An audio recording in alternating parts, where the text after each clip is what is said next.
I didn't like both those movies. I thought Rang De Basanti was shit, and I thought Uri was also shit. Okay, Rang De Basanti because it had all kinds of terrorist sympathetic narratives, and I didn't like the acting. It is typical Indian overacting. Not even Amir Khan?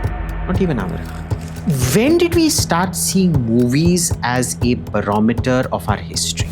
There are then some celebrities also, then ये Illuminati वाला भी trend बार-बार बीच में आ जाता है. Freemasons, Illuminati, all of that shit. Is it something that is real? It's bullshit. Really? Freemasons was just a networking society, bro. So we live in an age where myths are no longer able to be created. There will be no new gods. But narratives are able to be created. Narratives you can create. Like gender is a spectrum. The biggest bullshit narrative. It's a violent conversion song. Sufis were one of the most violent sects of Islam. People don't realize this. You listen to Manoj Tiwari's songs, straight away talking about Hindutvavadi and all that. Yeah. It's one thing you want to say that. It's one thing you want to like fill it in people's head. Why? What's wrong with it? See, the other side is doing it, you will also do it. But is that the solution? You know, one thing I've realized is there is no such thing as a solution.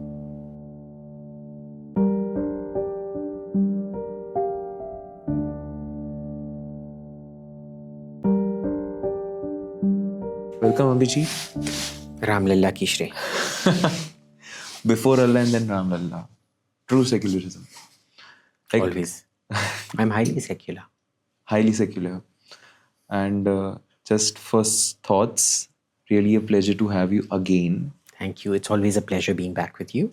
And it's something that I think you haven't spoken about almost never. Like I was actually searching about this on YouTube everywhere possible, like Abhijit discussing about films or overall entertainment niche, but I couldn't find anything. So that was the whole reasoning for this podcast that I wanted to have and attach the political spectrum. Too many things happening around here and there. And with that only I wanted to first pick this thing out, that when it comes to pop culture or your overall entertainment niche, some ways I have figured this out that there are people there who are trying to associate this with politics also. They are, ek to ho gaya direct, they are joining politics. That is always there since the early times. But now also they are kind of making content around it so that they could get the validation, recognition from the government and the people also.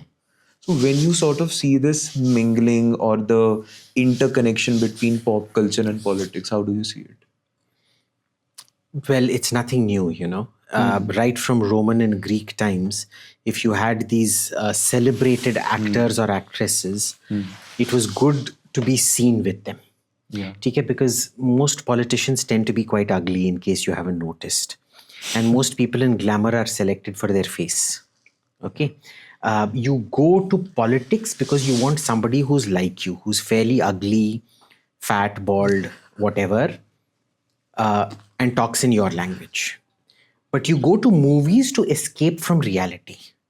So you want them to have six-pack abs, or if it's a girl, you want her to have 36, what? 36, 36 is too 36, large. I don't know what the Miss World figure. 30, 28. जो भी है, वो hourglass figure होना चाहिए and things like that. ठीक है? And you maximize your chances of winning when earthiness combines with glamour. ठीक है? Which is why historically, glamour and politics have always been connected. You remember Marilyn Monroe and JFK and all of that, right? Yeah. So this is classic. Even in Russia, it used to happen. In the USSR, it used to happen. You know, famous film stars and things. Hitler, of course, exploited Leni Riefenstahl and, you know, filmmakers like that and glamorous actors and things like that to always be seen in this thing.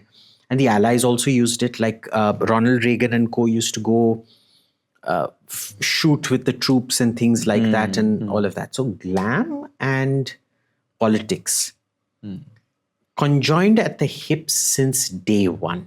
Jab se you had public celebrities from glamour, since that time, or even sports, it's always conjoined at the hips. Politics is 99.99% ugly people. Glamour? Overall, you're saying, not in India. No, just physical ugly. Anywhere in the world. Okay? Yeah. But tell me one good-looking president or prime minister at the moment. In India or anywhere? Anywhere. This could be subjective, but Putin maybe? वो कोई hero बनेगा? Though, if he wants to, he can. Not really. He looks like a bit of a geek. Okay. You can say Giorgia Meloni is good looking, but she's not a film star good looking. Right? Justin Trudeau fancied himself to be good looking and he turned about just as dumb as, well, I mean, Justin Trudeau was what, the Rakhi Sawant of Canada, no? Oh, this such a huge statement. But it is. Yeah. Actually, Rakhi Sawant Dignified is Rakhi Sawant? See, I think Rakhi Sawant is a very honest person. She doesn't pretend to be something she's not. She celebrates what she is. And she's monetized what she is. Trudeau is a mukhota. He's a fake, complete hypocrite, fake. And he's Rakhi Sawant trying to pretend to be Einstein. Okay. So think of it as basically that's what he is. Or he could be even Rahul Gandhi of Canada. But Rahul Gandhi is the same thing, no? Rahul Gandhi is the Rakhi Sawant of Indian politics. Yeah. So, but he's not getting power. Trudeau got power for Trudeau got power. Yeah. This is a question of competence. But still, when we are talking about this, right, it is some way to the international niche. But when you talk about India, right, तो वहाँ पे ये अगली और ये concept है ही नहीं. जो बेसिक आदमी है दाल चावल खाने वाला उसको तो समझ ही नहीं आता है. अरे क्या बोल रहे हो यार? You tell me, do you think Rajinikanth is very good looking? You look at all the Tamil heroes. Rajinikanth, Vijaykant, how many of them are good looking? You know why? Because the ordinary man didn't want some Gora Shora, the typical Indian concept of beauty, getting the girl. They wanted somebody who looked like them getting the rich girl. Right? So there's a very famous movie in which Rajinikanth is Auto Karan, Auto Wala, and he scores the heiress of a multi-billion-dollar industry. It's a lovely movie. I mean, I enjoyed the movie. I enjoy masala movies. Some, not all, at least Tamil movies. I don't watch too many Hindi movies. I watch a lot of Tamil movies. And that was it. They were like, look, this is a guy who looks exactly like me. No six packs, no great looks or anything. And he's able to score this girl entirely based on personality. And they all fancy themselves to have great personalities. So, you know. So it's the whole PR gimmick. Even still, I think Rajinikanth, agar aap unka abhi dekho, his real pictures, he looks very old. But when you see him on movies, it's completely different. I mean, look at how Shah Rukh Khan looks these days in real life versus what he looks like in his movies. But how do you see this is one part of it, but another part is then opinion formation. That then these people start to sell a narrative to people, to the general mass. Through we'll obviously discover this more as we go into the conversation, but overall when they are making movies about it or they are trying to make a speech in public places, either award shows or anything, they are always trying to form a narrative about it. So how do you see this narrative formation? But that is what a movie is about. A movie is selling you a story, right? A movie is all about the brief suspension of disbelief. Okay? That is how a movie gets successful. It needs to transport you to a world that doesn't exist. And so when they do reality shows like that, Amir Khan did that 3-part reality show. Satyamev Jayate. I forget what it was. Or he actually did a very good movie, which was his only early flop, which was on dowry and dowry killings. It didn't succeed, but I thought it was a nice movie.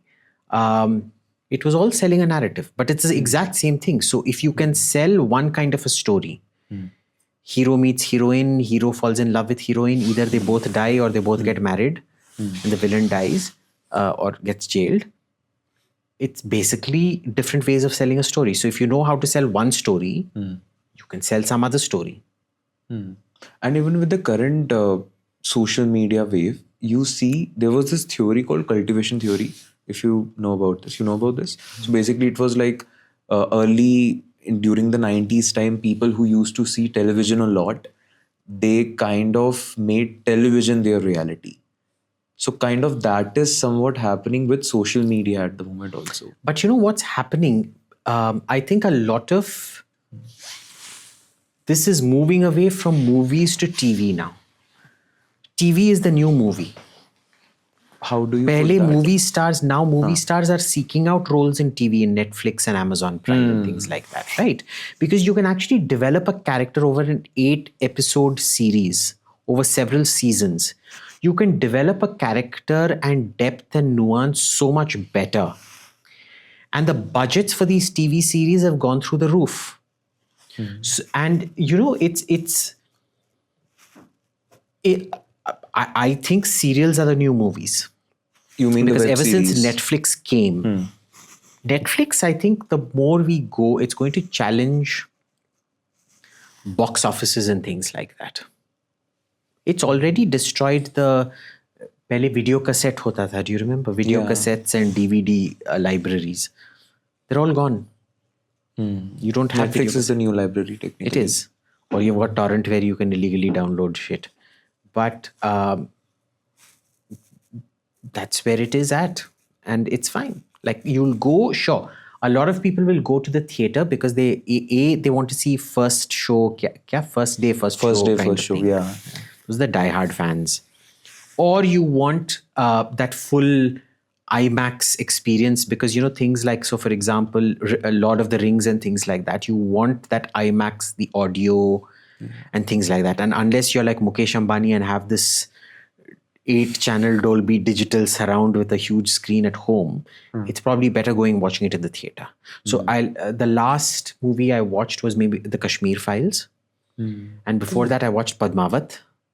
And Padmavat was fantastic. I mean, you have to watch Padmavat on a large screen, right? Because filmmakers these days make a heck of a lot of money selling their films to OTT platforms. They do. And that's where the game is. So the nature of the game itself has changed. But why so many less films? मतलब Kashmir files 2-3 साल पहले आई थी. But I don't like going to theaters. To your own comfort, or you wait for the correct picture and then you will go and explore that? See, I'll go to a picture if it is a friend's movie, or I'll go if it's one of those sci-fi things where you need all the sound effects. So every one of the Star Wars and Star Trek franchise or I've seen in a theater. Every one of the Lord of the Rings franchise I've seen in a theater. Harry Potter I tried to, and then Harry Potter by film 4 and 5 became really bad. The books are much better, right? As opposed to Lord of the Rings where the books are really shit and the movie is actually much better than, like, I have no time for pseudo old English and things like that, right? It's why I'll never go watch a Shakespeare film, or I won't even watch a Shakespeare play. But why so hate for Shakespeare? It's a banal shit. It's absolutely banal shit. You know, people who say they like Shakespeare and he explores these hidden truths through the English language that you didn't know existed within you. They're basically pompous little farts who don't want to say, bhai, ye tatti hai, kuch samajh mein nahi aa raha hai. Mark Antony giving that speech in Julius Caesar. Friends, Romans, countrymen, lend me your ears.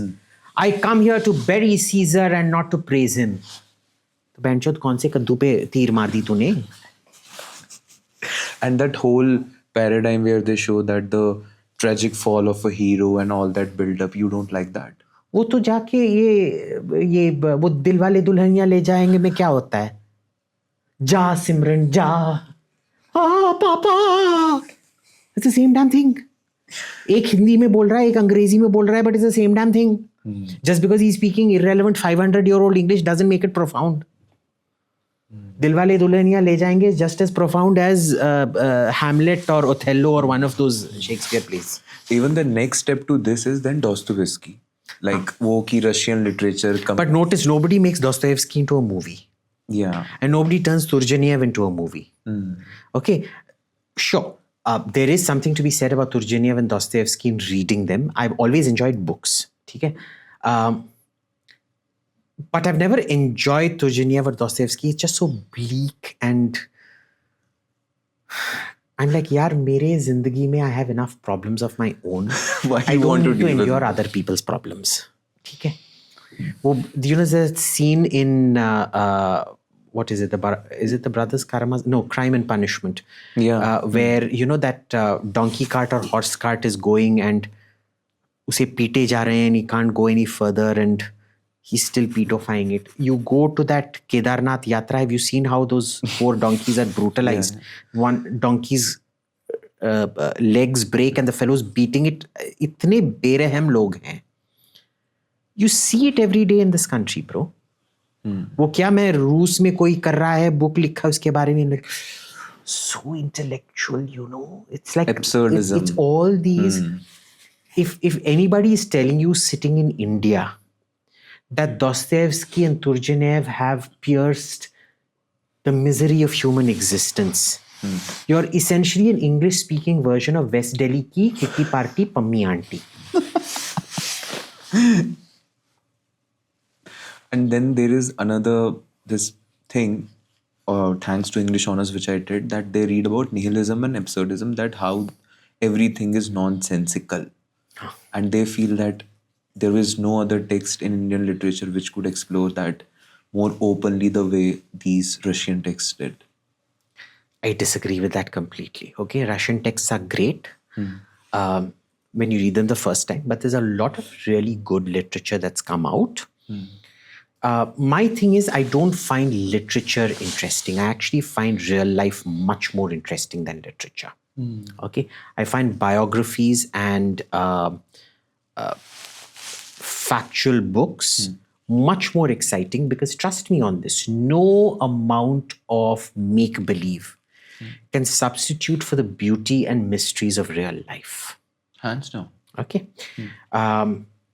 Given a choice between Henry Kissinger's White House Hears, it's a heavily spun book. I mean, he wants himself to look good in it and all of that. And Harry Potter, I'll choose Henry Kissinger any day. I enjoyed Harry Potter, sure. The entire thing. But I'll choose. That's just me. Other people might prefer Harry Potter. Okay? But it's not true. I would say Ayn Rand discovered humanity very well in Atlas Shrugged and The Fountainhead and things like that. For me, my favorite fiction author ever is Albert Camus. Head and heels over the Russian authors any day, even over War and Peace. Yeah.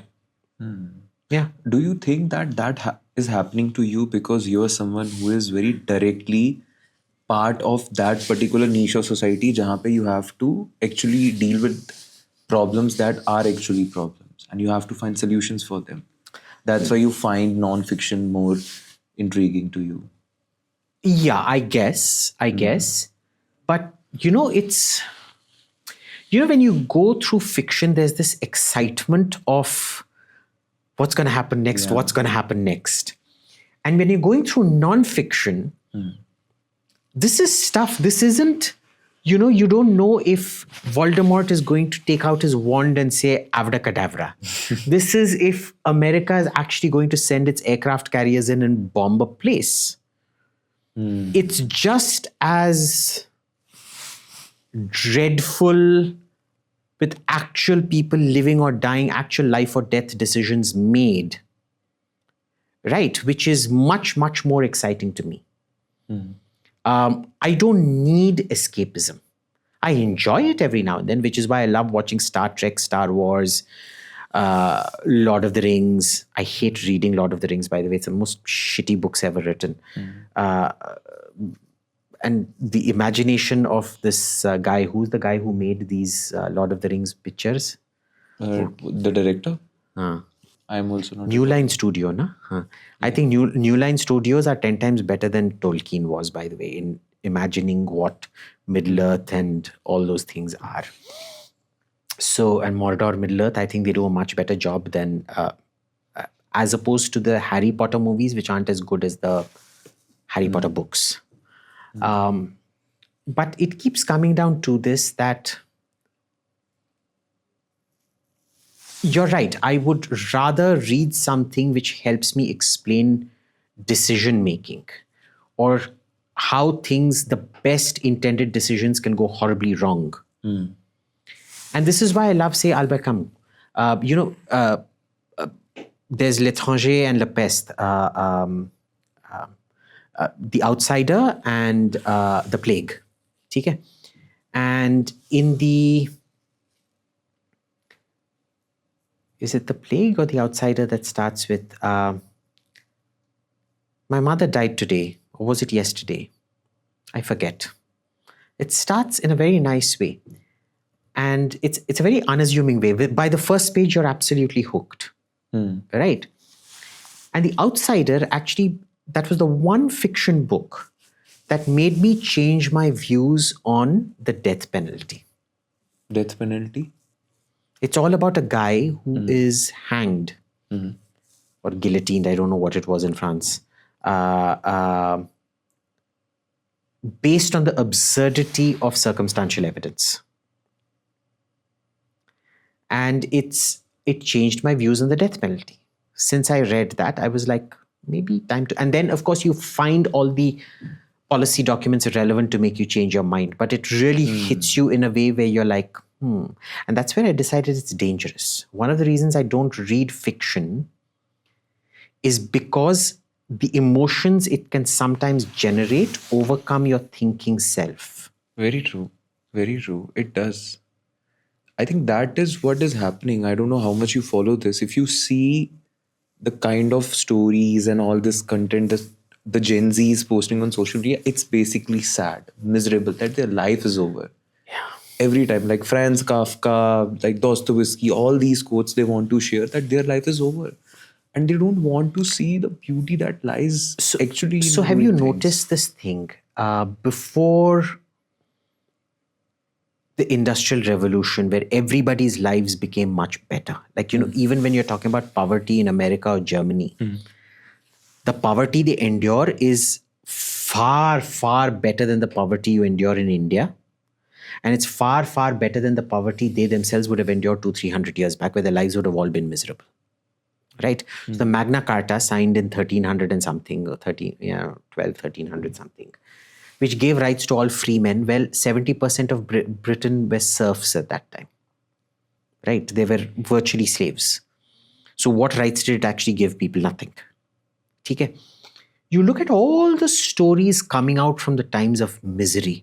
They were all about fairy tale princesses and finding your fairy tale. They were all uplifting stories about seeking Escapism. happiness in a place that did not exist. Yeah. But the moment the Industrial Revolution makes your life Better. and good, where you should be thankful for everything you have. Electricity, can you imagine the things that I can do with electricity today? I lead a more comfortable life than Alexander the Great, Julius Caesar, Cleopatra, King Ramesses II, Rama, Krishna, Emperor Ashoka, Chandragupta Maurya, Chandragupta Gupta, Pulakeshi, the Chora kings. None of them had the kind of soft beds I do. None of them have the washing machines where I can just throw in my things and clothes don't stink anymore, or bed sheets don't stink anymore from your sweat. I can drink cold water whenever I want. I can have whatever food, out of season food, at any time I want. I can go into an air-conditioned room or have central heating. I can bathe in hot water whenever I want. Even kings didn't have that privilege in those days. So an ordinary person can enjoy a style of... So we have it so good now that We ever want to be since the sad. Industrial Revolution started, you're apologetic for how good you're feeling. And so everything is about death and misery and...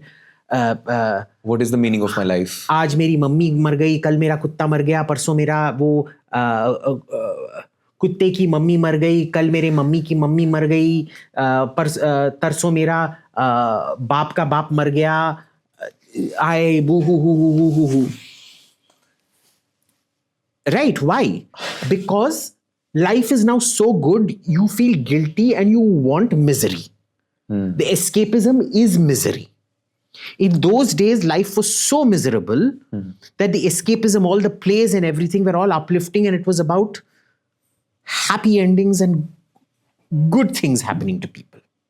This is so true. And another part to this is then the diversion here takes the place of mass following. Like, BTS, right? The very famous K-pop brand. Like, so kind of, I also don't listen to their songs. I don't, but it's like they're like having a huge following worldwide.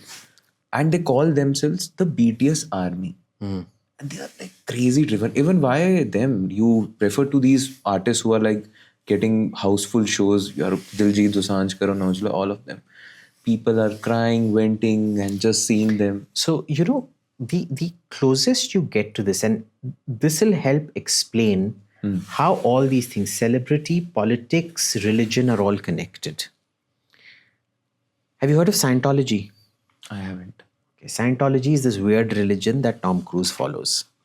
It was started by a fiction writer called Ron L. Hubbard. And he wrote several novels called, the most famous one is that one with John Travolta and, what's his name? Fantastic African-American actor. I forget now. Anyway, called Battlefield Earth. The one who played the God's character in one of those movies, Bruce Almighty. Pata nahi. Anyway, Battlefield Earth, it's called. He got great success as a sci-fi writer, and he started his own religion, which there are many, many adherents to, and it's a very powerful religion. It's an extremely rich, powerful religion. Right? It's the same thing. You've created all these myths which then turn into religion ultimately. But we live in an age today where myths can no longer be created. Okay, because everybody's so simple. Because of thing. too much of exposure. You look at videos of when Queen Elizabeth used to go to Australia. In the 40s, 50s, not 40s, of course, 50s, 60s, 70s. Because there used to be only one news show in the evening or whatever. There used to be massive crowds to receive her. When Khrushchev or Eisenhower came to Delhi, they had a civic reception at the Red Fort where 1 million people attended. They wanted to see ये क्या America का president आया है या रूस का president आया है. अभी इतना क्रेज है तो उस टाइम तो नहीं, अब तो कौन जाता है इन लोगों को देखने? You're so saturated with them on Twitter. You can interact with them on Twitter. So nobody will go to meet them and wave and this and that, right? So we live in an age where myths are no longer able to be created. There will be no new gods. But narratives are able to be created. Narratives you can create. Like gender is a spectrum. The biggest bullshit narrative that is passed off as science, pronouns, other things like that. Yeah. That is then with all the gurus that you are referring to. Of course. I think the only guru, the exception here was Osho technically. Yeah, because he used to allow a lot of opposition to his views, no? But then he was also forming a narrative. I do loved the way he was putting out things very blatantly that no one ever did. But then when you see that basically the end goal was to create a mass, the bro literally kicked out a population out of a country. Basically, a state, I'm sorry with the facts. But when you see that, they were also trying to form a narrative. We were talking about this, BTS army or overall mass following. So that is a very sad state of affairs when I see, when people are like preaching them and there are then some celebrities also, then ये Illuminati वाला भी trend बार-बार बीच में आ जाता है. Freemasons, Illuminati, all of that shit. Do you relate with that? Is it something that is real? It's bullshit. Really? Freemasons was just a networking society, bro. Freemasons. They were just an old school networking society. आज जो Lions Club, Rotary Club है ना, वो इन दोनों में होते थे. आजकल कौन Lions Club और Rotary Club को seriously लेता है? एक ज़माने there used to be big thing, Rotaract, Rotary Club. So it used to be Interact, Rotaract, Rotary. Interact was for the kids, Rotaract was young professionals, and Rotary was the full this thing. आज they're like Rotary का president बनोगे, मादरचोद बहनचोद क्या बकवास कर रहा है, मेरे को माँ बाप की गाली दे रहा है. Today nobody knows what rotary is. And even you see then what the artist does is, Are ठीक we है, recording? या ठीक है. माधव आ गया. ओ मैंने भी बोल दिया, येलो साइन आ जाएगा. Oh, you have to self-censor. You have to make it adult conversation. Adult then you cannot make money out of it, I think. No, you can. You can? You can still monetize it. Oh. Yeah, I was referring to this particular aspect कि एक तो mass follow कर रहा है. That is okay. You are maybe vibing to an artist and that's fine. Then the artists try to sell narratives through their songs. जैसे if you listen, you know Kendrick Lamar? He is also like a very famous kind of singer. He made a song called All Right. Kind of, I was also vibing to it. Today when I heard the lyrics, it was actually about Black Lives Matter. And the word and us, you don't know what I did kind of thing. He was trying to sell this. So, one of the things about celebrity is, and you see this across the board, you see this with religion, with godmen. And, when I say godman, I'm not referring only to Hindu godmen. For me, the Pope is also a godman. क्यों नहीं भाई? Why not? I don't accept that he has some religious authority that our godmen don't have. They all have it or none have it. He has the most. As far as I'm no, not the most, not as far as But I'm they concerned. are in as far as I'm majority, concerned, he right? has no authority at all. That he's the inheritor of Peter's keys to Rome and whatever nonsense bull. But anyway, you see so many people in public life even today who are, they see so much adulation. It puts you in a zone where you believe everything you say is right. I don't exist in that zone. I'm like, I will get things wrong. I will continue to get lots of things wrong. Okay? And one of the reasons I make a fool of myself doing my dancing and this and that is to, deliberately to humiliate myself and bring me down to that level. The worst thing you can do is start taking yourself seriously. Everybody tells me, the PMO would listen to you if only you took yourself seriously and you went dancing on the streets of Pyongyang and this and that. I'm like, bhai. But I think The he still moment I listens to you. start doing that is when that arrogance gets to your head. You think everything you're saying is God-revealed truth. And that's the end of your thinking process. But you see it across the board. You'll see leaders who get too cushy with themselves, who think Trudeau is a classic case. They He become won 2 repetitive elections in a also. row, they become repetitive, and then boom. Bojo, same thing happened. So, this is across the board. It's entertainment also. They keep seeing all the fan mail and this and that and whatever, and they think, now I'm going to change the world. I'm going to start this, talking about this, and then मैं दहेज के बारे में एक picture बनाऊंगा और दहेज रुक जाएगा देश में. It's Toilet ek prem katha. They're all connected the same way in that adulation and celebrity leads to self-seriousness and the fall. Have you noticed with this your own friends or colleagues that they have started to take themselves so seriously that even when you are having like informal conversations, they are anyways bringing the... I've seen a lot. Yeah. Do you advise them then? It's not my job to advise them. But they are your friends. Which is why I don't advise them. But how does that make sense? Friends are to advice to they. If they ask me for it, I don't offer unsolicited advice. I don't do interventions. I make friends based on what their relationship with me is, not what their relationship with what they see around them is. If they come to me and ask me for something, I'll help them out. Otherwise, I don't proffer advice to my friends. And even we were talking majorly about the global level. Even when you come to the Indian part of it, even you listen to some of the Sufi songs. Now there are some people in the entertainment niche who have started to come out and specifically pick कि इस song को जबरदस्ती सूफी बनाया गया था, or to put Urdu words to it so that it can sell a narrative. Basically, people won't be thinking There's so about many it. things like Raghupati Raghav Raja Ram is complete. The lyrics that we learnt in school were all fake lyrics. They were all concocted lyrics. The original song is completely different, right? You look at that Chhap Tilak Sab whatever. That is such a violent conversion song, bro. I just liked it for the good music. Right, but it's a violent conversion song. Sufis were one of the most violent sects of Islam. People don't realize this. Oh, really? Yeah. The guy that came to your state from Uzbekistan, who's revered, that, what was that family retainer who became president? Of Kashmir, you're saying? Nee, there was a Gandhi family retainer. She was the, I don't know, she was the butler in the Gandhi house, and she made president, the first female president of India. कौन थी यार? वो कौन थी यार? वो butler of the Gandhi family? Butler of Gandhi family. First female president of India. This is something new. This was in which year? Pratibha Patil. She goes to Sheikh Hamdani's grave in Uzbekistan.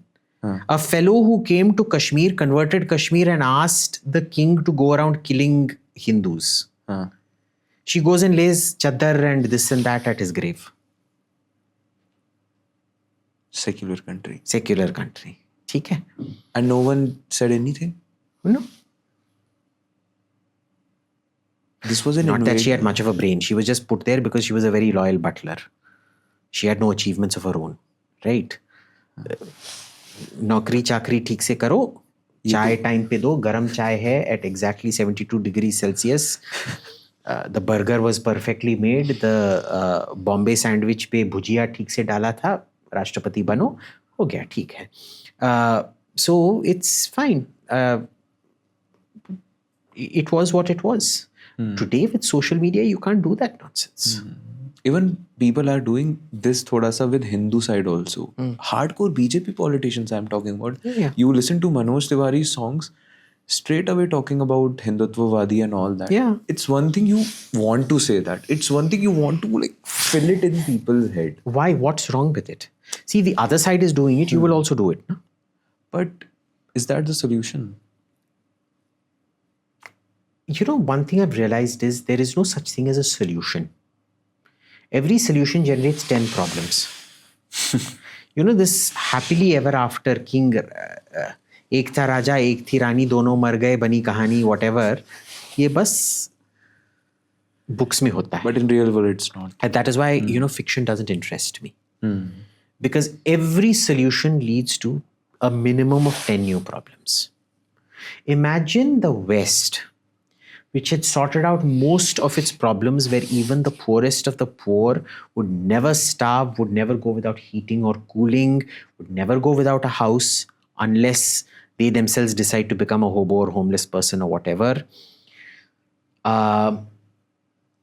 Imagine there, you had a set of problems that came up because of which they were willing to genitally mutilate their children, provide gender reassignment surgery to 7-8-year-old kids, and things like that. So there is no such thing as a solution. It's a constant evolution of the human state of mind. And there are new problems. Okay? There is no such thing as a solution. So I completely support this whole Hindutva pop that's coming up as a genre. I haven't listened to any songs that I like, but I support it 100%. Karo, jo karna hai karo. But then if you say that there is no solution, then that basically says that all these things about, you know, parties taking out manifestos and putting this out ki hum ye kar denge, wo kar denge, that is basically then flawed. Of course, it's tamasha. It's tamasha. Yeah. So basically the person, let's say the general person who doesn't have the capacity to be at an economical place jahan pe wo sound hai, so वो नहीं कर सकता, वो पागल बनता रहेगा. So let me put it this way. Yeah. No matter how good an analyst you are, you can't predict 30 years down the line what's going to happen. Maybe 12 years down the line, there'll be an alien invasion. You're saying this randomly or? I'm saying this randomly. Okay. Or in 15 years, an asteroid comes and destroys all of life on Earth. A comet hits Earth and it destroys life. Okay? All your economic plans in shambles and things like that. Right? Imagine if you lived in the Americas in the 1300s. Native Indians creating your own empires and things. You could have never imagined that suddenly in 1492 people will land up. They will bring a disease which will wipe out 90% of your population. Then their armies will come when you're only at 10% of your population and conquer all of you and change you demographically for the rest of eternity. Nobody thought that could happen.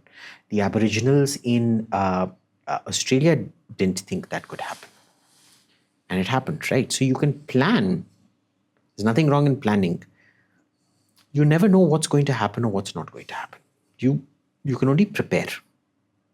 It's a lot of it is guesswork.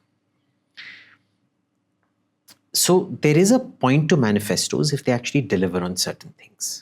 But most manifestos have just become kind of hollow exercises. Basically copy pasting. Copy pasting, and maybe you'll have 3 TV debates on it. Like even TV studios don't take manifestos seriously. I think it's more about the face value that you're talking about. Even when the people were talking about India Alliance or India Alliance or the NDA, it was basically a Modi versus Rahul Gandhi kind of debate. Yeah. So I think in India, wo manifesto पढ़ के discussion करना, that is with very few amount of people. You know, politics is like an opera. It's how you deliver what you say, not what you're saying that matters. Now, fine. Most opera is in Italian, so I'll forgive you that bhai main Italian nahi padhta hu, samajhta hu. So I can't understand what is being said. Okay. But I'm going to play a piece of music for you. It's in English. Copyrighted?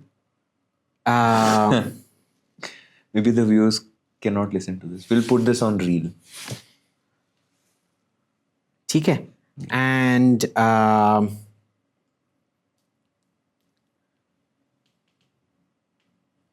okay. To your mic.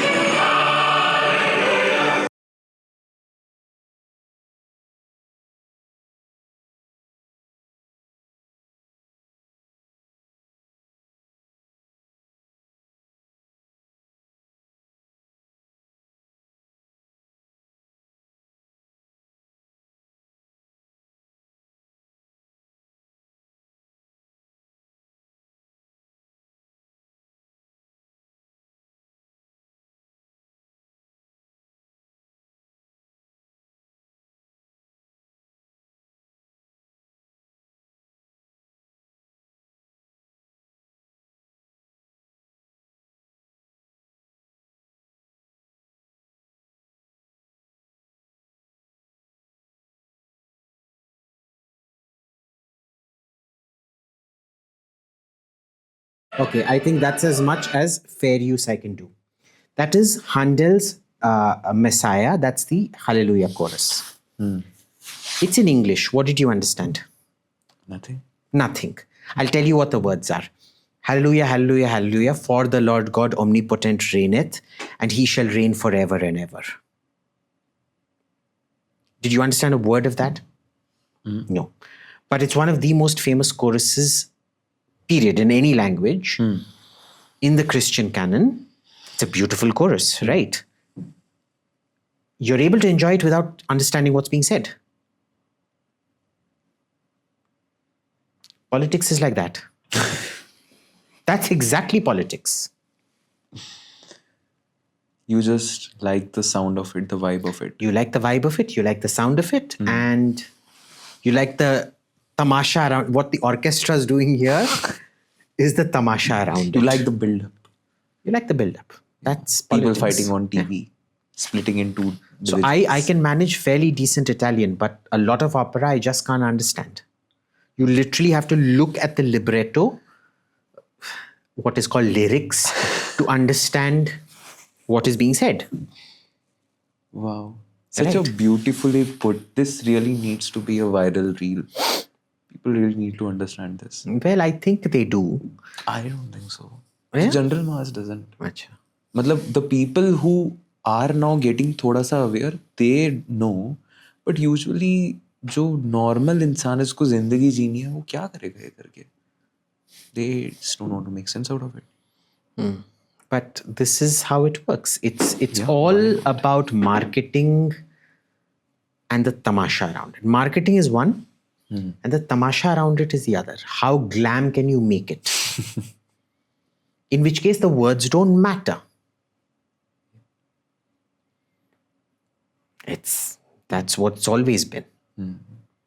I wanted to move to movies here.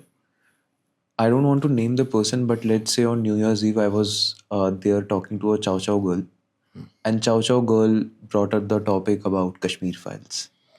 The Kashmiri in me always obviously wanted to debate there, like, "तूने कैसे बोला?" and all that. But keeping all the things that she said about Kashmir files, which she said that it is one side story. It is showing just one particular side of the story, what happened with the Muslim, that it didn't show. I gave my points there, but honestly, I was just thinking ki how dumb, honestly, the audience is that they don't want to understand the things that a particular person is trying to showcase. I asked a simple question: where were you when a movie like Haider came? Like when a movie like Shikara came, which was basically like you made fun out of an exodus, right? Yeah. So that was there. So to you, I wanted to ask, when movies on these historical concepts are made, do you think they can ever be unbiased? No. I don't think they can ever be unbiased, which is why you need to keep reading. This is another reason I don't like fiction. Right? I think fiction is the worst possible way, and movies are the worst possible way of exploring history. When you go and watch, Richard Burton and what's her name in Cleopatra? Cleopatra, I haven't seen. Richard Burton से 7 बार शादी किया था यार उसने. Sad in real life. One second, let me check this. Richard Burton.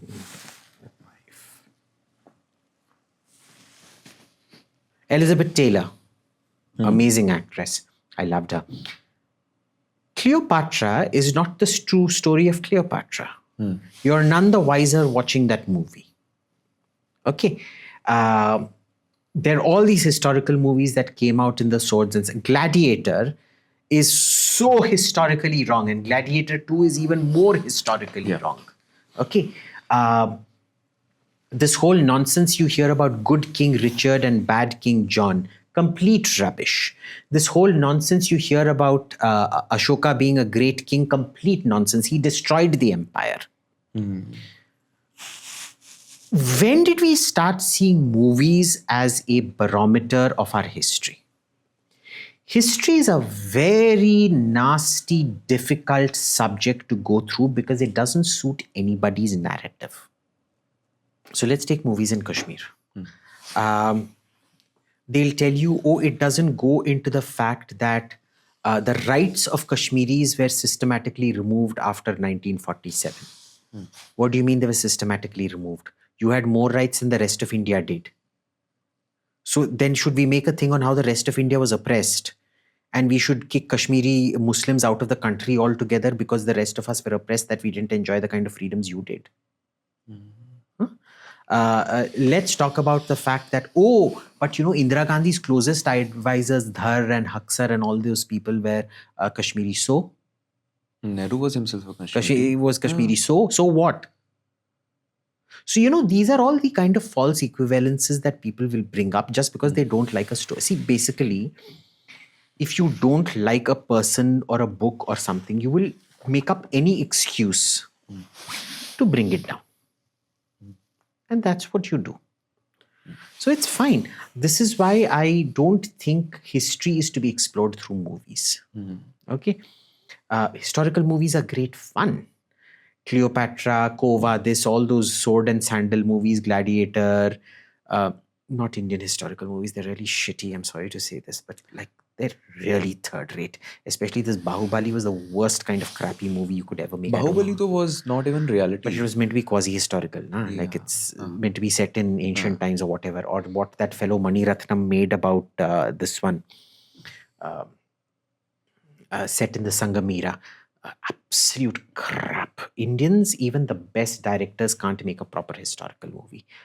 Ashoka and Padmavat maybe were half decent as far as history goes, but other Bajirao than that, Mastani also. Huh? Bajirao Mastani also. Mid.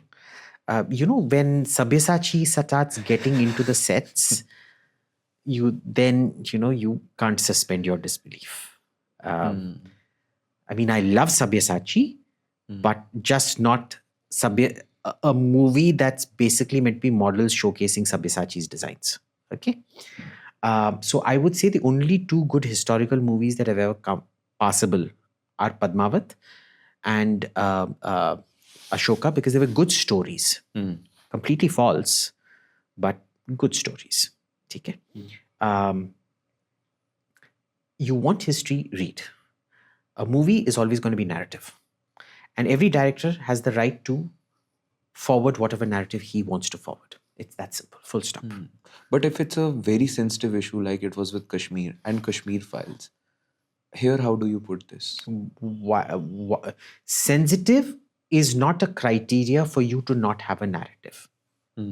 Okay. It is the director's creative vision. It is the producer's creative vision.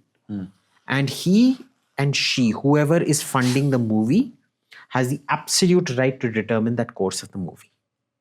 Okay. It isn't for other people. If you want a movie made, you go make your own movie. फालतू में इसको क्यों बोल रहे हो ऐसे बनाना था, ये आज तुमने नहीं दिखाया. हाँ, मेरी मर्जी मैं दिखाऊं. I don't want to take off my pants and show everybody my family jewels, ना. It's मेरी मर्जी है. जब तुम मेरा इसका पैसा दोगे, then तुम बोलो Abhijit you will go without a shirt, Abhijit you will go without a pant. ठीक है, it's his right. Everybody's right. It's everybody's right to call for a boycott also. It's everybody's right to give a 1-star rating or a 5-star rating. But 1-star ratings actually help. Pata hai na?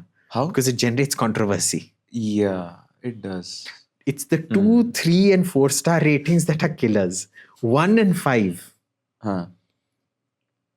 5 can actually be a killer. Because if it is critically acclaimed, everybody just assumes it's boring. Critically acclaimed is the overlap, the subset of critically acclaimed and boring is very high. It's like that Michelle Yeoh movie that won so many awards, the Oscars and things like that, right? I was watching it and I'm like, when is this movie starting? So boring. So it's like that. And even with this, then another thing that pops out is nationalism through movies. There are 2 examples that I want to give here. One is of Rang De Basanti and one is of Uri the Surgical Strike. Both movies were broadly having the theme of nationalism. Yes. But when you see Rang De Basanti, it is a very broad spectrum wala movie that is trying to showcase multiple sides as possible.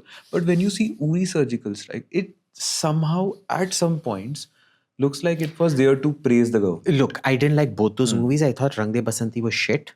And I thought Uri was also shit. Okay. Rang De Basanti, because it had all kinds of terrorist sympathetic narratives. And I didn't like the acting. It is typical Indian overacting. Not even Amir Khan? Not even Amir Khan. Yeah, I didn't like this. What was that cricket and British India movie that he made? Lagan. Yeah. Yeah, I was like, what kind of a shitty movie is this? It was actually tend to be a shitty movie and people thought it would not be a hit, but it became like a cult. But they're all been shitty movies. That 1942 love story, Anil Kapoor and Manisha Koirala, they're all bloody shit movies. Complete overacting, unrealistic, whatever.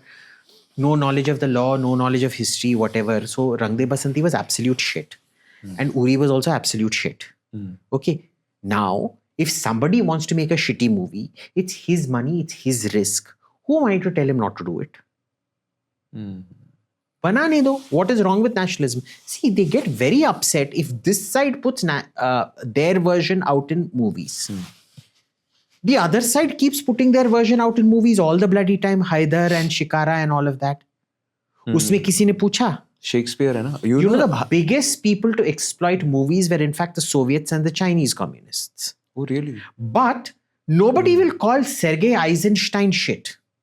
Sergei Eisenstein and that battleship Potemkin and the stairways scene and the montage. Oh my God, look at it. It is so this thing. Everybody will tell you, oh, Prokofiev's music with Sergei Eisenstein's direction of the battle on ice sequence. It's a great achievement of cinema. I'm looking at it and going, bhai, this is the Jaws ka music, bhai. Imagine a truly great composer like Prokofiev composing Jaws ka music. Jaws is actually a derivative of the battle on ice sequence.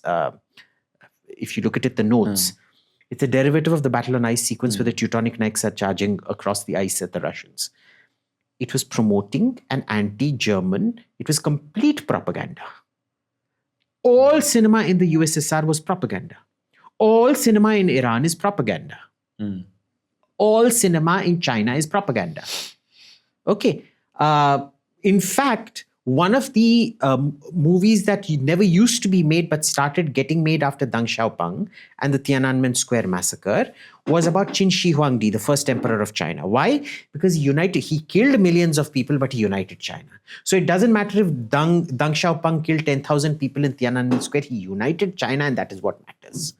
Will they ever claim any of these movies are fraud and illegitimate and all of that? No. Oh, Sergei Eisenstein. Look at Charlie Chaplin. I'm looking there going, I'd much rather have a pineapple shoved up my ass than watch Charlie Chaplin. Green side up and rotated with the green side up for maximum effect. Even that is more pleasurable than watching bloody Charlie Chaplin. Yeah. Charlie Chaplin is shit. I'm sorry, but Sergei Eisenstein and the battleship Potemkin are absolute fucking shit.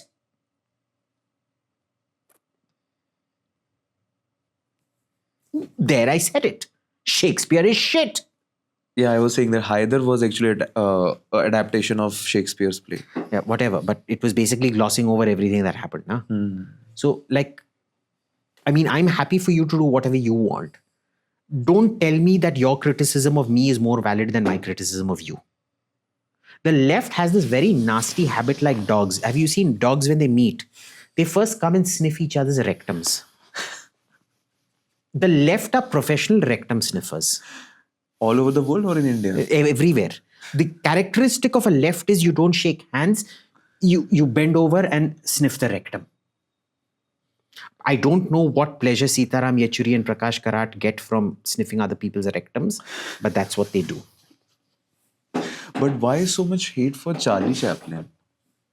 Because they're shitty movies. Have you seen The Great Dictator? Yeah. I'm sitting through it and waiting to laugh.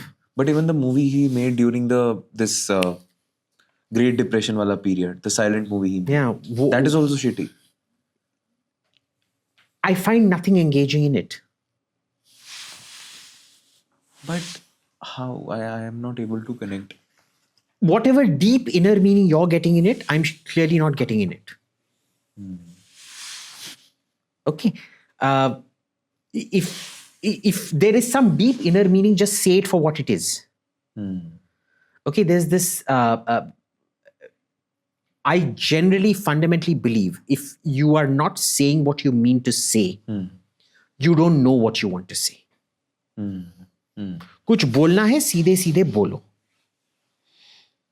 The problem is a lot of this profundity is inferred. You don't understand it, therefore it must be profound. Okay, let's take the Gita. Bhagavad Gita? ठीक है. Karamanyavadikaraste ma phaleshu kadachana. Okay, so what? That's the text. हाँ, तो जो बोलना था बोल दिया सीधे सीधे ना. हाँ. So if the Gita can say it directly, don't tell me you're more profound than the Gita that you can't say it directly. Maybe because filmmakers are scared that putting out... Okay. Charlie Chaplin living in Britain is scared to make a movie about the Great Depression. Charlie Chaplin living in Britain is scared to make a movie about the German chancellor. Kahan ka bhai fear? This is like everybody going after that floozy woman. What's her name? वो Devil Wears Prada में आती थी जो. Very famous. Not actress. Glenn Close. The old one? Meryl Streep. Meryl Streep, yeah. Meryl Streep. Oh, she stood up when Trump got elected the first year. Oh my God, she stood up and clapped. It's so brave. There are so many career consequences for her. What a fucking whack job that woman is. Meryl Streep. Huh. She's done some good roles. Okay. But so that doesn't make you some great political seer or some great, a paragon of freedom or intellect, no? I mean, you live in a world of make-believe. Your job is to make other people believe. And you want me to take you seriously. Who are you kidding? I think this happened with Arnold also. Arnold Schwarzenegger, if you see him, he was selling this American dream wala goal and all that. But they all do it. yeah. So, this thing that, Vivek Agnihotri can't do what he wants to do. But Sergei Eisenstein is somehow great for putting up a really shitty movie and a shitty battle on ice and a shitty soldiers coming down the Odessa steps. Give me a break. Give me a break. Or Charlie Chaplin, he captures the essence of the Great Depression. Or he captures the essence of fascism and dictatorship. Even biopic made on like politicians, like the Accidental Prime Minister, that biopic, or even the biopic about Modi, like which was played by Vivek Oberoi and all that stuff. You see that. How do you see the way they are putting out the perspectives? They are pulling out each other and all that. There is no Indian biographical movie that I have enjoyed. Period. Anything you are saying, even it's a politician or it's any. It doesn't matter who it's about. They're all crap. They're all crap. They're just crap. We don't know how to make movies in this country. And even sometimes, do you feel... Why did it take a Richard Attenborough to come here and make the Gandhi movie? There was a reason, no? So and this despite the fact that we have the biggest film industry on earth. Hollywood is. We're a quantity country, we're not a quality country. There have been some very, very good movies made in this country. Truly outstanding movies. So, for example, if you take a mass market product, I remember the first time I saw Dil Chahta Hai. Do you remember that movie? Yeah. There was no movie like that had ever come out in the market then. And it was a really, the role that Akshay, was it Akshay Khanna? Yeah. Who Akshay played Khanna. romancing Dimple Kapadia playing this drunk older woman. I thought that was a very beautiful part of that movie. And that was like that movie itself, it spoke to this upper class audience. It was nice. I think all three roles, Saif, Amir, and this one were very well developed. Akshay, very well developed and things like that. There was, do you remember this movie called Trikal? I haven't seen. It's Leela Naidu, who, very famously, she was painted by Picasso, I think. Oh. Yeah. I think, or Dali was it? I forget now.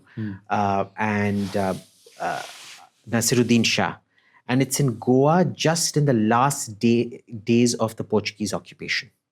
And it's how this mixed Mestiz family of Indo-Portuguese family is dealing with the imminent takeover of Goa. It's a lovely movie. Right? We can produce... There have been times when we've been able to produce very, very good movies when you don't take yourself too seriously. There was a comedy movie called Jaani Bhi Do Yaron.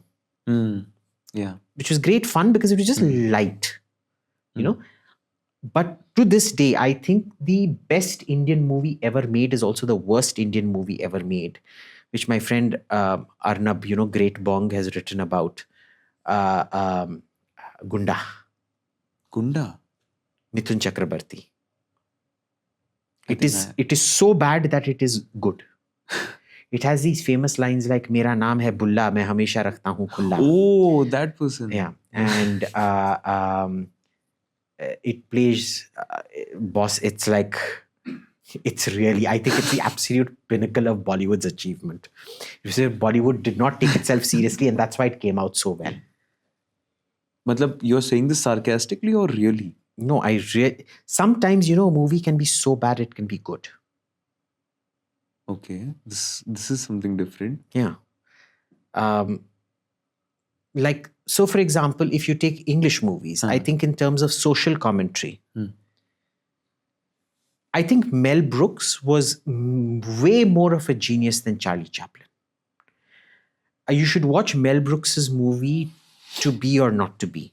You know, the famous line from Hamlet, where he's saying, where he's holding the dagger and looking at it and going to be or not to be. It's about Nazi-occupied Poland. It's a fun movie. It doesn't take itself seriously, which is why it's able to make a fun point. I love the book Il Gatto Pardo, which is now coming out as a Netflix series called The Leopard. Gatto Pardo, Leopardo, Leopard. I don't know how good this will be, but the TV series will be. But read Il Gatto Pardo. It's a fantastic book. So in India, we can make good movies. It's not that we can't. It's just that we choose not to, because it's much like our food. We have probably the greatest cuisine on earth. And we've destroyed our own cuisine. Not one person in Delhi, the birthplace of butter chicken, knows how to make butter chicken anymore. There are these two chutias called Daryaganj and Moti Mahal fighting it out for their bloody shit that isn't worthy of feeding to dogs. Even you go to Jama Masjid. And they're making the news, doing their IPR battle over their bloody shit butter chicken. Imagine in the home of butter chicken, you can't get good butter chicken. In Madras, you can't get good biryani anymore. Hyderabad biryani was always shit. Leave that aside. But you can't. If you've done this to your own food, आज दिल्ली में अच्छे छोले भटूरे कहाँ मिलते हैं? In Punjab, you can't get authentic sarson ka saag anymore. Everybody's cooking the living daylights out of it. Adrak, lasan, tomato, sab kuch, garam masala dalo, lal mirch dalo, hari mirch dalo, everything dalo. What's the point?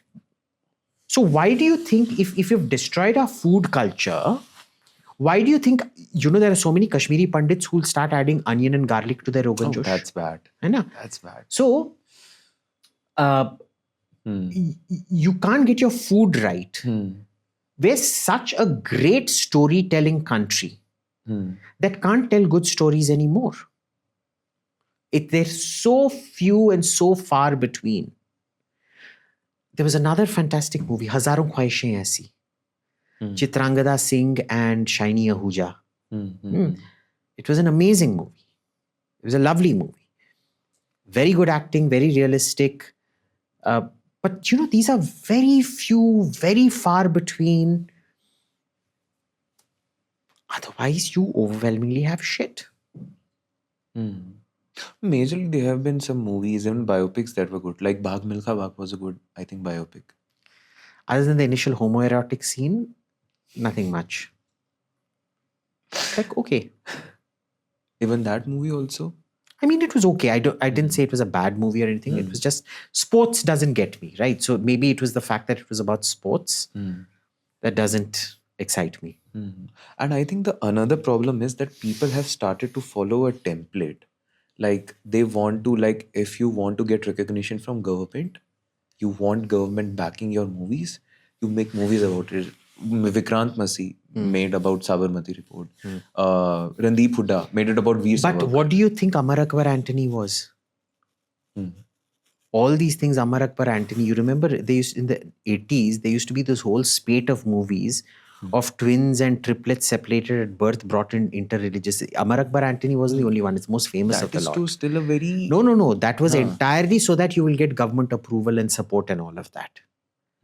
Because that suited Indira Gandhi's agenda at the time. ठीक है? So this was always the case. But now There's it is nothing more new. explicit, right? Like you're straight away saying the movie name is Sabarmati Report. So the movie name is Veer Savarkar. So Gandhi was made what? The Ben Kingsley movie, Attenborough Ben Kingsley movie, वो किस लिए बनाया गया था? That was also a propaganda movie. Out and out propaganda. It's factually incorrect. You know, there is not a single recorded instance of Jinnah having said, I will either have a divided India or a destroyed India. Or whatever that line was. He never said it. But it's become part of modern myth making. That entire movie completely glosses over how incompetent Mohandas Karamchand actually was. You think that wasn't propaganda? It was completely state-funded propaganda, bro. He was given access to Rashtrapati Bhavan and things like that on the explicit thing that he'll make a... movie about it. It was a cine fellatio, essentially. That's what it was. But at this moment, when you know that you have the exposure and everyone sees you, and then government also making your movies tax-free, that is just by you. तो वो तो बहुत बार government कर चुका है. What is new? But still, वैसे तो anyways they were not able to perform at box office. The whole point. So that's not the point. The point is, if you make a movie the government of the day likes in India, in the 50s, in the 60s, in the 70s, in the 80s, in the 90s, in the 2000s, in the 2010s, in the 2020s, the government will then promote you. It's that simple. What's wrong with that? But you know, the issue at that point is, till the 90s, the government wouldn't even let you release movies that did not suit their agenda. Today, sure, the government may not support you, but they certainly don't stop you from releasing movies that don't support their agenda. So, for example, take Kangana Ranaut's Indira. Yeah. It's something that's not showing Indira in a great light, but the government doesn't even want that really released, even though Kangana's a ruling party MP and all of that, right? So, it's, you know, it's one of those things. But you cannot even stop, na? Like you have YouTube, the most free platform. If anyone comes to stop you, straight away release it. Yeah. तो stopping वाला तो narrative है ही नहीं यहाँ पे जो पहले हुआ करता था. So, you know, the thing about censorship is, do you know Karl Marx's Das Kapital was never banned by Russian censors? Because all the Tsarist censors read the book and they said, this is such boring shit, who'll ever want to read it? And they never banned it. And look what happened to Russia. So, you know, bans, 90% of bans are extremely effective because you'll never know what has been banned. It is that 10% where the ban doesn't work, which ultimately permeates through as the narrative. So bans are actually deadly effective. Okay? And there are the ones that don't work. So, for example, Russia not banning Das Kapital may be a mistake. Ayatollah Khomeini putting a fatwa on satanic verses, biggest own goal in history. I don't think it's not a great book if you've read it. It's quite a shitty book. But because it was banned, everybody bought it and read it. Right? So it's like that. But I was listening to the conversation pehle, so I just thought about this. Why do you like sci-fi movies a lot? Okay, sci-fi movies I like a lot because they're not based on reality. Reality is so complex, you'll always... Let's take a simple thing like... what? Do you remember that movie Broken Arrow, Christian Slater and John Travolta? Anyway, the movie name? A Broken Arrow. Okay? Or even Godzilla. Okay? They're taking... Broken Arrow is this thing where the bombs are taken, the nuclear bombs in a B-2 bomber. First mistake was in the first scene itself, they say a B-2 bomber is dropping down from supersonic to subsonic. the B2 can't go supersonic. The Udhar Hi, that movie was destroyed for me. Okay. The moment you know that a B2 bomber can't go supersonic and they're claiming it is going supersonic, the movie stands destroyed. Then he's talking about how the plutonium core of the bomb is exposed, and John Travolta, he's actually trying to steal the nuke, but he's pretending he's dying because of the radiation exposure. Do you know the isotopes used in a bomb are much more stable than you will die of the isotope, the nuclear isotope used in a reactor, but not the one used in a bomb. So that he dies immediately from it, complete nonsense. Same in Godzilla. In Godzilla, they're transporting a nuclear weapon to kill Godzilla. This is the Matthew Broderick Godzilla. And you're like, it is such a problem. They're taking the whole goddamn missile. Whereas the nuclear warhead is actually not very big. It's about yay size kind of thing, right? And you're like, not good. So you see all these history movies, you see all these romance movies and things, and you're like, bhai, this is not how life is. Whereas there's some science fiction which, because you don't know and it'll probably never happen, it's very easy not to pick holes in it, and you can get suspended, that brief suspension of disbelief. For me, that is much higher in a sci-fi movie, which can't happen, than something that's trying to portray reality, and that's not how reality works. But sci-fi is then also about movies like Interstellar or Inception. Those movies also exist. Do you enjoy that? Because there is no technical I aspect. do enjoy that. You know why? Because we still don't understand. There's a school of thought that believe parallel universes don't exist. Time is such a difficult concept to grasp. We don't know if the concept of circular time, if temporal distortions are theoretically, they are possible, right? But exploring that itself is quite thrilling, right? Because you don't know what is possible. There's one particularly scary movie called Event Horizon. I think that's the scariest movie I've ever seen. It's about this spaceship that gets trapped in a parallel universe that's an exact mirror universe that is super scary. It is a pure evil universe.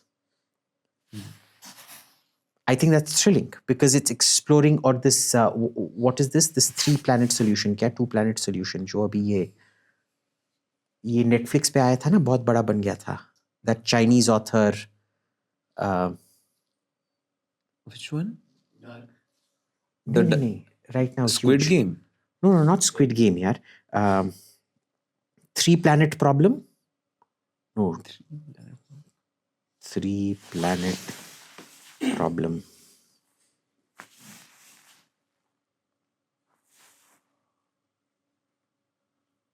3-body problem.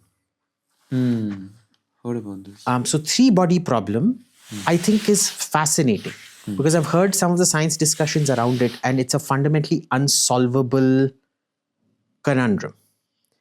And there is this, it's the first part of an alien race coming to invade you that's going to take a few hundred years to come.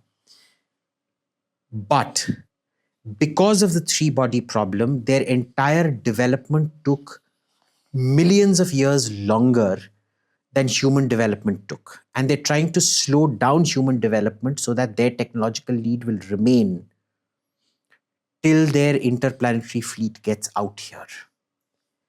And see, for me, that's fascinating because that's a much more honest exploration. It's exactly what happened with the Americas. Civilizations in both North and South America stuck in the Stone Age.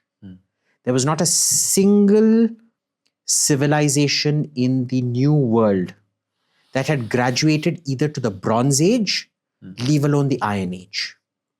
And meanwhile, in the Old world, the civilizations had all graduated to the Gunpowder Age. So Gunpowder Age suddenly discovers Stone Age. That's a real thing that can happen. Right? So I actually find sci-fi is more honest. Some, not all sci-fi, of course, is much more honest in dealing with these problems sometimes. As in, there's a lot more unknowns. There's a lot more ethical and moral conundrums out there which you haven't explored. There's a belief, for example, that any spacefaring race that comes to Earth will fundamentally be militaristic and hostile. It will fundamentally result in a genocide. It is not going to be ET style friendly alien coming and, that you remember that famous scene in ET where ET touches the finger and the finger lights up kind of thing. It is not going to be like that. That happened with because expansion is fundamentally militaristic.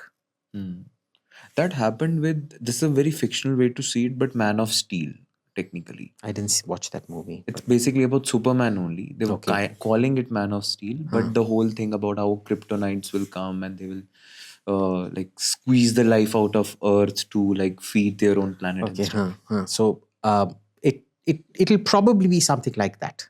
I don't think First Contact is going to be a very pleasant experience. And I think one person who actually explored it brilliantly, I may not agree with it, was Isaac Asimov. Like, that 9 Hours to Rama and that entire Rama series, I think is fascinating because it shows it's possibilities that are not governed by human or Earth sociological constructs. And once you study anthropology, sociology, and history, it almost ruins movies for you. And that's why I say real life is much more interesting than real life. But I wanted to know from you, what do you see in horror? Like you also said that you like horror genre. Yeah. There is some things that people like. Some people like jump scares. Some people like that it stays with them. But what do you seek? I like this semi-heart attack that you get in that sudden jump scene hoga na, when the kill actually happens. I just like the thrill of being... I like that. I like that. It's like a periodic thrill that you're getting. And that's fine because, I used to be really scared as a kid about these things. Like if I'd watched a horror movie, I used to be so scared. So in my mom's house, there was my room, then there was the dressing room, then there was the bathroom. And my nanny was called Priyaka. And Priya Didi rakh lo, theek hai? So Priya Didi used to sit every 30 seconds. I'd keep calling out to her to see if she was sitting there while I was sitting on the throne. It's the water closet. I called it the throne. To see if she was sitting there. And every now and then I'd come and peek because I don't know if a doppelganger had come and some ghost had become her or taken over her body or something like that. And then I watched like 15, 20 horror movies in a row and I'm like, acha, ye to formula hai. This runs to a formula, and then that just destroyed horror movies for me. But every now and then, like now I can literally watch a horror movie at midnight sitting all alone and nothing will happen. So, my dad, after he realized that this is how, but I was still afraid of the dark and shit like that, right? So we decided to go hunting for ghosts. In those days, Safdarjung's tomb, that was meant to be a haunted area. And at night, it wasn't locked or anything like that. So we spent the whole night at Safdarjung's tomb one night waiting for ghosts and things to come. Kuch nahi aaya. Then we went to the battlefield in Panipat. Because many people had died in that battlefield. We thought ghosts would come. We spent like a few hours at night out there. Kuch nahi aaya. I was like, bhai, there is no such thing as ghost. There is no such thing. That completely destroyed any belief I had in supernatural or things. And that's why I kind of enjoy Jeepers Creepers, because Jeepers Creepers, that monster out there is not real. But the thrill of the kill when it happens is like, oh, okay. It also covers it. It's a book also. Yeah. Movie bhi hai. Yeah, movie bhi hai. There's several versions of it. But yeah. So I enjoy horror movies for the thrills. I compartmentalize things. Horror for the thrill. Like the Amityville horror. It's been made so many times. But one thing that I still enjoy are slasher flicks. Because you actually have serial killers who don't get discovered. And things like that, right? So like Wrong Turn. Do you know the Wrong Turn series? Wrong Turn 1, Wrong Turn 2, Wrong Turn 3. Like those really creep me out. And it's like every time I'm driving in rural America, I'm like waiting for me going through the Rockies or whatever to come to this village of inbreds that's gonna like severely inbred people that's probably gonna end up sawing me into little pieces. And it's never happened, but you never know. I've actually been to Castle Dracula, which is fake. You know that, right? In Romania, what they take you to as Castle Dracula is not really Castle Dracula. So I've been there and I'm like, bhai, ye kya hai? I was hoping for some more excitement. Because, you know, once you know history, you know he actually lived in Targovishte and not in Castle Dracula. And if you really want to see Dracula, you need to go to Targovishte Castle, and which is probably destroyed by now. But anyway. So I enjoy movies. I watch a lot of Netflix or Amazon or whatever. Like I really enjoyed Mirzapur. Oh, very interesting. Yeah, I loved Mirzapur. And you know, my cousin, he is in Hollywood. His name is Adi Shankar. And he makes Castlevania. Do you know Castlevania? It's this manga thing on Dracula, on a vampire, essentially. I really enjoy that. He was the producer, one of the producers of Gangs of Wasipur. Right? Did you like that, Gangs of Wasipur? Yeah, I did. I like those UP wala bhaiya gangster movies because of all the things we've read. You know, when you read about this, who was this guy who died in Ek to tha, who was being taken to jail and he was shot on camera last year or last year. Wo kaun tha wo? In Gangs of Wasipur? No, not in real life. There was this Yogi government had gotten hold of him. And he was being transferred from judicial custody to judicial custody. And somebody came on live TV while the interview was happening and shot him on the head. Yeah. You remember that? I don't remember the name of the gang. And then you have this guy, iske rishtedar hai na, हमारे vice president Ansari के रिश्तेदार, Mukhtar Ansari, who died in jail. You'll read his life story. It's very similar to Gangs of Wasipur and this thing. I think people have forgotten the kind of criminality that used to be there in UP and Bihar when we were growing up. It's actually, these things are very close to reality in that sense of what used to happen and probably still happen in certain rural areas.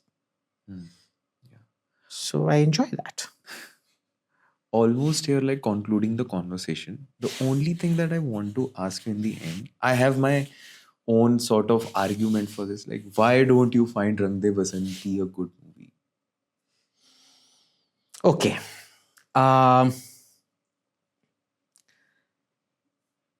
Other than all the overacting and all of that and the unrealistic plot, it's just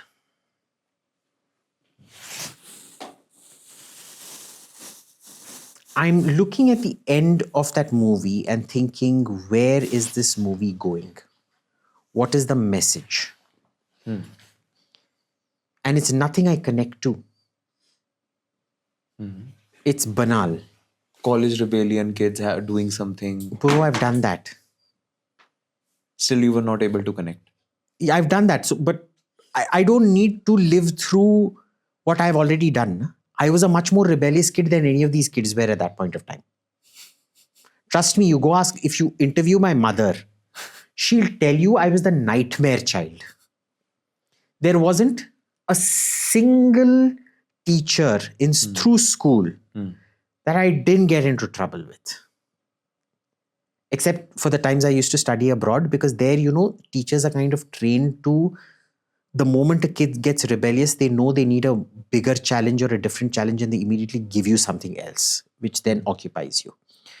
And it's not reproductive. You're encouraged to come up with your own answers and things like that, which I found very satisfying. In India, that is not the case.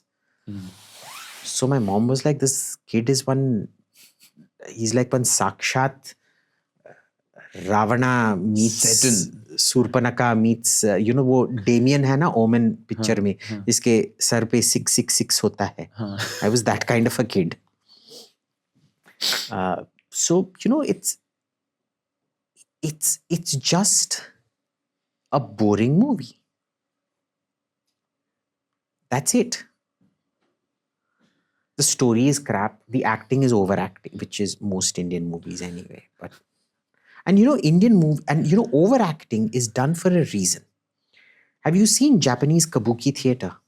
All right. It's the most boring crap you'll ever sit through. It's considered high culture by the Japanese. The Japanese consider a lot of things high culture, right? Like really boring shit is considered high culture in Japan. Anyway, you can't say, cameraman, I'm angry with you. I have to show.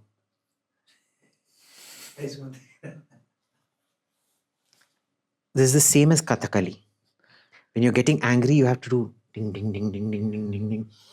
You want those close-up shots to be there. You know why? Yeah. It is to convey to an extremely low-class, primitive audience an exaggerated reality. Exactly. Indian movies are still at the kabuki phase. It's a very primitive industry, overwhelmingly.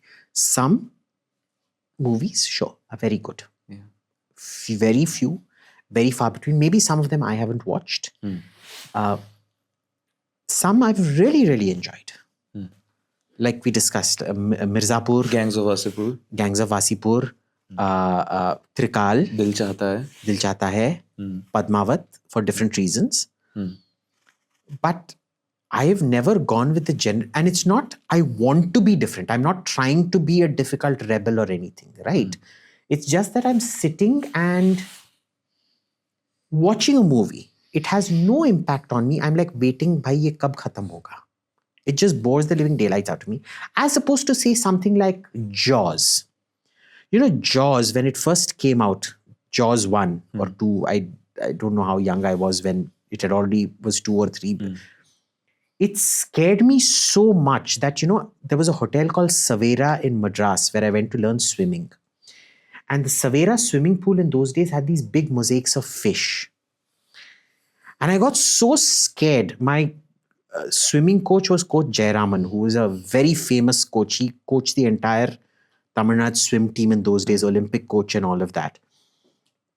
Lovely man, like probably one of the best teachers I've ever had with swimming. He got tired of me not going to the deep end and he just threw me in. I literally shat in the pool, bro. They had to shut the bloody pool down. That's how scared I was. And from there, I became such an avid shark lover. I have already dived without a cage with tiger sharks and bull sharks. I have cage dived with great white sharks. I've been trying for a very long time to cage dive with, not cage dive, as in free dive with great white sharks, which you can do in South Africa. The thing is, I don't like South Africa as a country very much. So it's like, I don't get down there much. So I haven't been able to do it. In Australia, they will not let you free dive with a great white, right? But this year I'm going to Maldives to do tiger shark feeding. You essentially drop down to about 35, 40 meters and you're sitting in an environment where you learn how to fend off tiger sharks. As in you touch them where there's a cluster of these gel things. That's how sharks sense. They're called the ampullae of Lorenzini. And if you rub them there, they go into a catatonic state and they literally become like dogs. They roll over and things like that. So I'm going there to learn all those techniques this year. Hopefully this year, if I manage to get the time. So at least that had an impact on me. That, it turned me from a shark, never a hater, never a shark phobe, but a person scared of sharks, to somebody who's absolutely passionate about sharks now. When a shark's getting killed, I get very, very upset. Right? It's like killing tigers upsets me. Killing leopards or whatever upsets me. They're just doing what they're meant to be doing. Right? We are the ones intruding into their territory, not the other way around. So, fine. A movie had an impact on me, great. Did it convert one person into being an advocate for sharks? I think that's a good thing. So the same movie I don't like might have had a similar impact on somebody else. But learn to accept, and this is the problem with the left. They think their interpretations of everything have primacy and everybody else's interpretations are substandard. Rectum spending. But like I said, the left are the biggest bunch of... Left is rectum sniffer, essentially.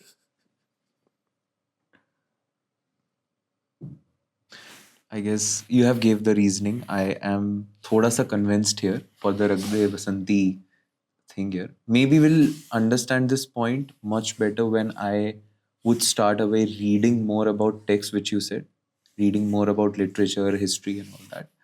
But overall, really great takeaways from this conversation for me. I hope the audience had the same. I hope so, but तेरे को पता है ना, तेरे को बहुत सारे गालियां पड़ने वाली हैं इस पे. Why? Yeah, ऐसे भी बढ़ती है, but why? Because, I don't think, for a country that has appreciated the shades of grey for the last 3,000-4,000 years, we've become an oddly black and white Abrahamic country in our outlook now. It's either my way or the highway. Right? Like, I'm quite happy for other people to accept that left-wing shit like Charlie Chaplin is great for some people. It just doesn't work for me. But when some left-wing dipshit comes and tells me that his interpretation is superior to mine, give me a break. Let's conclude this conversation here. I hope it was a lovely experience for you. I really enjoyed it because I've never spoken about movies. So, yeah. Thank you so much, Abhijit, for your Thank you, time. Aftab. Fun as always.